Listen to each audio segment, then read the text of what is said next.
morning dear children. Today our subject is Sanskrit. Okay. तो हमने पिछली कक्षा में संस्कृत तृतीय पाठ स्वावलंबन का अनुवाद पढ़ा था, है ना। अनुवाद को हमने समझा था। तो आज हम तृतीय पाठ स्वावलंबनम का क्वेश्चन आंसर और अनुवाद लिखेंगे। ठीक है, पाठ का अनुवाद और क्वेश्चन आंसर हम लिखेंगे। तो चलिए मेरे साथ लिखते हैं पाठ का अनुवाद और प्रश्न के अभ्यास। तो बच्चों, ये है तृतीय पाठ स्वावलंबन का पाठ अनुवाद। ठीक है, ये पाठ अनुवाद है। पहला हमारा फर्स्ट पैराग्राफ है कि कृष्ण मूर्ति है श्रीकंठ मित्रे अस्ताम से डैश डैश डैश तस्य गृहम आडंबरम आडंबरम आडंबर विहीन साधारण च आसीत। ठीक है, तो ये यहाँ से यहाँ तक का ये अनुवाद है।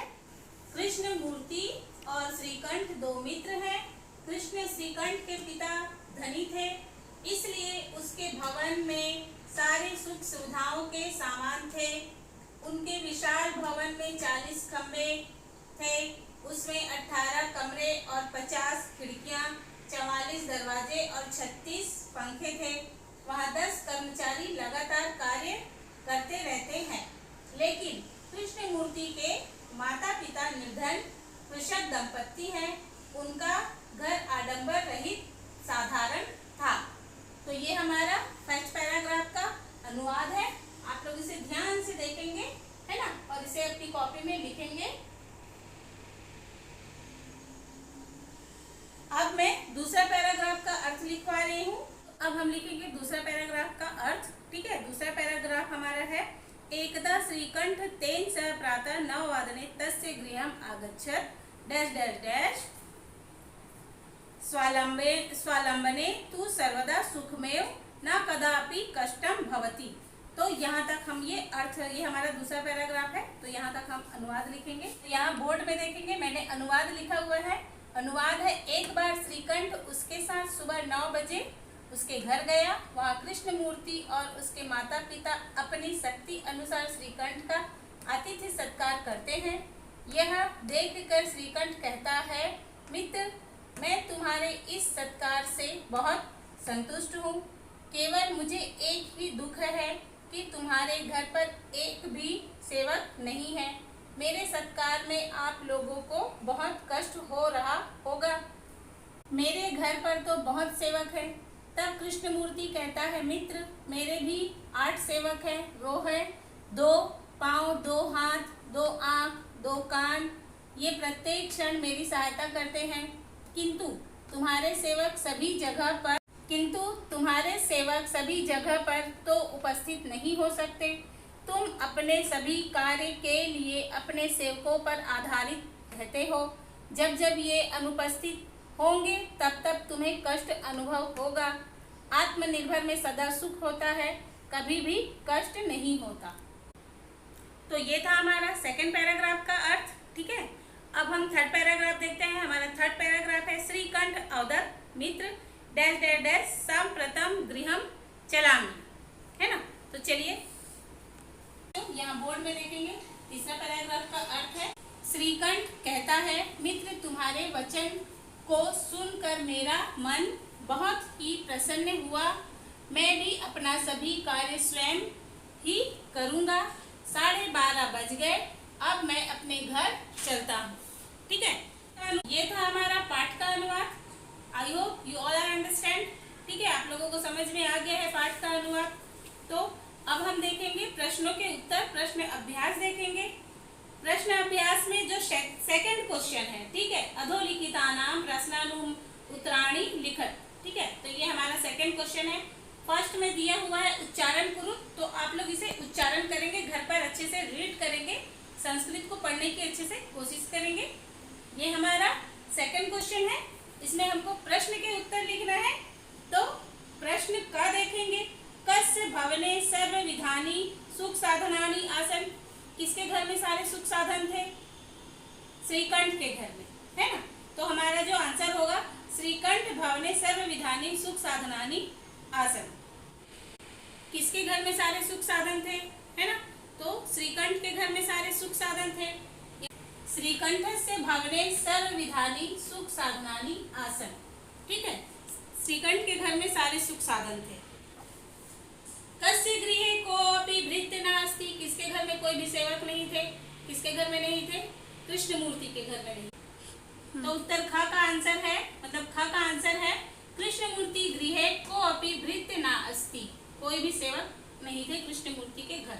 अब ग देखेंगे, श्रीकंठ से आतिथ्यम के अकुर्वन्, तो श्रीकंठ का जो आतिथ्य सत्कार था वो कौन कौन कर रहे थे?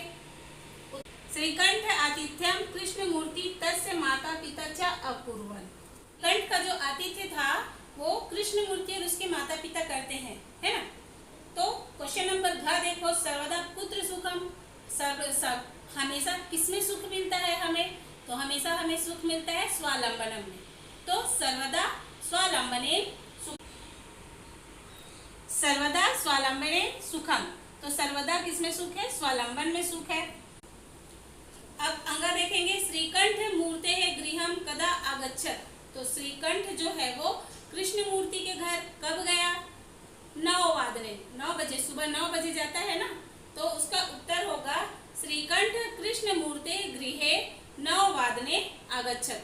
ठीक है, यहाँ पर है ये अंगा का उत्तर है श्रीकंठ कृष्ण मूर्ते गृहे 9 वादने आगच्छत। ठीक है, प्रश्न 4 देखेंगे, कृष्ण मूर्ते कति कर्मकरा सन्ति, कृष्ण मूर्ति के घर में कितने कर्मकार थे? तो कृष्ण मूर्ति के 8 सेवक थे, है ना। 2 आंख, 2 कान, 2 हाथ, 2 पांव, ये 8 कर्मकार, 8 उसके सेवक थे। तो आंसर होगा कृष्ण मूर्ते अष्ट कर्मकरा सन्ति। आप लोगों का क्वेश्चन आंसर, प्रश्नों के उत्तर, आई hope you all are understand. ठीक है, तो मैंने यहाँ पर प्रश्नों के उत्तर करवा दिए हैं। अब है क्वेश्चन नंबर 3, चित्राणि गणित्वा ततः संख्यावाचक शब्दम लिखत। तो यहाँ चित्र दिए हुए हैं, यहाँ चित्र दिए हुए हैं, है ना। अब इस चित्र को गिनती करके आप लोगों को संख्यावाचक शब्द लिखना है। जैसे पहले वाले बॉक्स में दिया हुआ है 1 2 3 4 5 6 7 8 9 10 11 12 13 14 15 16 17 18, इसको ये 18 है, 18 पिक्चर्स है यहाँ पर, है ना। 18 पिक्चर है, तो 18 को हम क्या कहते हैं?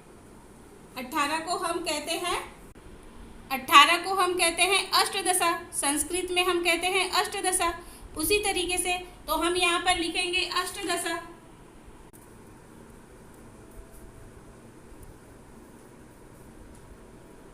ठीक है, तो उसी तरीके से हम इन सारे पिक्चरों को गिनती करेंगे। जैसे 1 2 3 4 5 6 7 8 9 10 11 12 13 14 15, तो ये कितने हैं? 15 हैं। तो 15 को क्या कहते हैं? तो हम 15 को कहते हैं संस्कृत में पंचदशा। ठीक है, पंचदश। इसी तरीके से आप लोग इस सारे पिक्चर को काउंट करेंगे।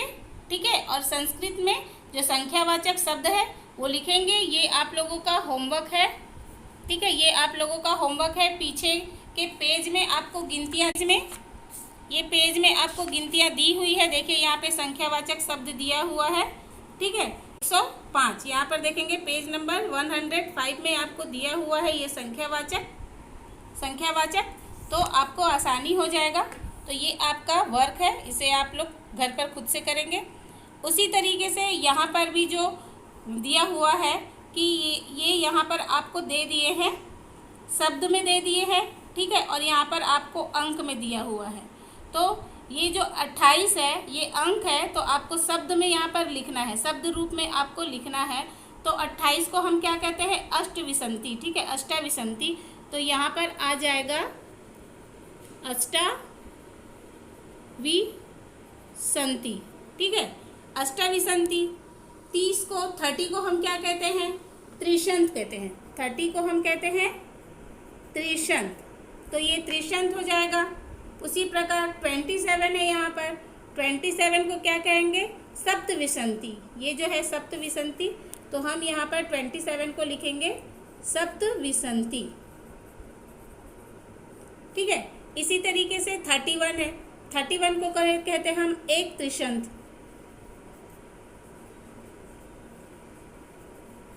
31 को कहते हैं हम एक त्रिशंत।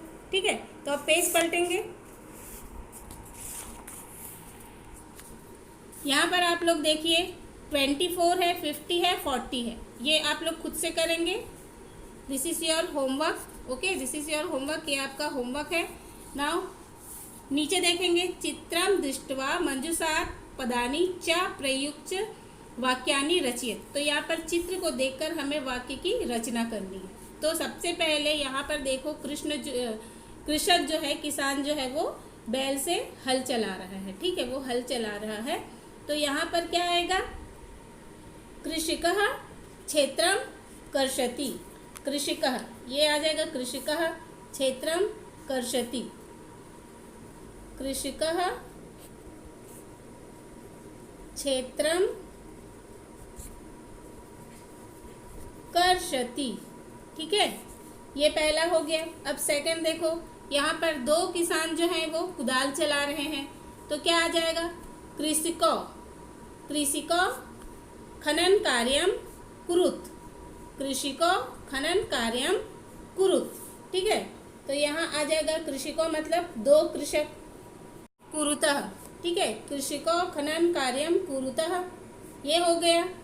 अब थर्ड में क्या कर रहे हैं, बहुत सारे जो किसान हैं वो धान लगा रहे हैं। ठीक है, तो यहाँ पर आ जाएगा कृषिकः, कृषिकः आ जाएगा, कृषिकः एते धान्यम रोपन्ति एष। ठीक है, कृषिकः एते धान्यम रोपन्ति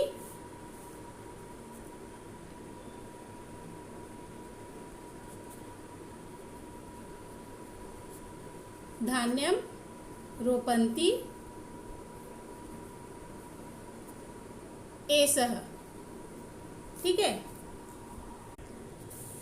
अब हमारा क्वेश्चन सीख है, अधोलिखिताम समयवाचकान अंगान पदेषु लिखत। ठीक है, तो यहाँ पर अब समयवाचक लिखना है। जैसे आपको दे दिया है 10:30 सार्धद्वादशम वादनम, तो यहाँ पर कितने बज रहे हैं, 10:30 बज रहे हैं। नीचे है 7 o'clock। ठीक है, तो यहाँ पर क्या होगा, सप्तम वादनम, है ना, जैसे संख्यावाचक है वैसे ही हो जाएगा। यहाँ पर आ जाएगा 2:30 बज रहे हैं, 2:30 हो रहा है, तो 2:30 वादनम। यहाँ 11 है, 11 o'clock है, तो 11 को क्या कहते हैं, एकादश वादनम। इसी तरीके से आपको ये सारे लिखने हैं। तो जैसे अभी आप लोगों ने संख्यावाचक लिखा है, एज इट इज आपको यहाँ पर वादनम जोड़ते जाना है। ठीक है, तो संख्यावाचक के साथ वादनम जोड़ते जाएंगे तो आपका ये समयवाचक हो जाएगा। तो ये हमारा समयवाचक है। ये भी आप लोगों का जो छूटा हुआ है, ये आप लोगों का होमवर्क है, इसे आप लोग खुद से करेंगे। अब है खाली स्थान की पूर्ति कीजिए। ठीक है, खाली स्थान ऋतुवा भवंती, तो कितने ऋतु होते हैं, हाँ कितने ऋतु होते हैं, षड होते हैं, है ना। षड मीन्स 6 ऋतु होते हैं। मासा भवंती, कितने मास होते हैं, बोलेंगे द्वादश। द्वादश का मतलब होता है 12, तो यहाँ पर हो जाएगा द्वादश मास। तो कितने महीने होते हैं, 12 महीने होते हैं। एकस्मिन् मासे खालिस्थान अथवा खालिस्थान दिवसः भवन्ति।